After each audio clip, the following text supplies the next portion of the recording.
Admirez ce petit garçon portant ses branches de sapin ornées de boules étincelantes et d'étoiles. Cette image qui vous est présentée est une œuvre de l'illustrateur Guy Unterreiner, dont nous avons déjà pu admirer le travail sur ce calendrier. Aujourd'hui, nous sommes le 21 décembre. C'est la Saint-Thomas. C'est aussi le solstice d'hiver, la nuit la plus longue de l'année.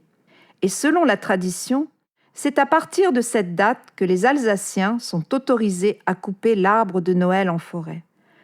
Quelle émotion de sortir des boîtes les boules d'argent, les étoiles d'or, les guirlandes, les bougies et les angelots.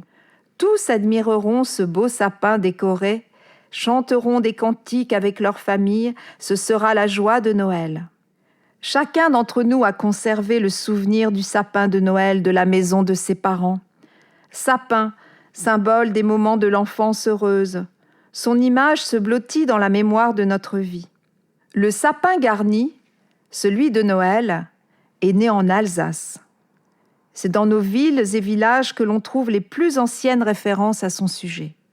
À Turckheim, au début du XVIe siècle, il est question d'un maya, un bouquet de branches. Puis en 1596 apparaît le vrai sapin. Dans les archives de notre ville, une référence est faite au sapin en date du mois de décembre 1611. Le magistrat de la ville ayant interdit à quiconque de couper plus d'un arbre de Noël sous peine d'amende. À Strasbourg, la première description de l'arbre de Noël remonte à 1605.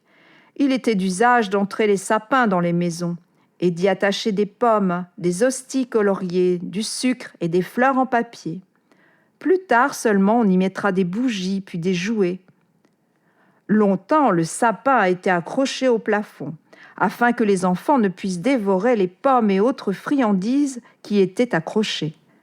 N'oubliez pas, les enfants, dans 3 jours, ce sera Noël. Réjouissez-vous!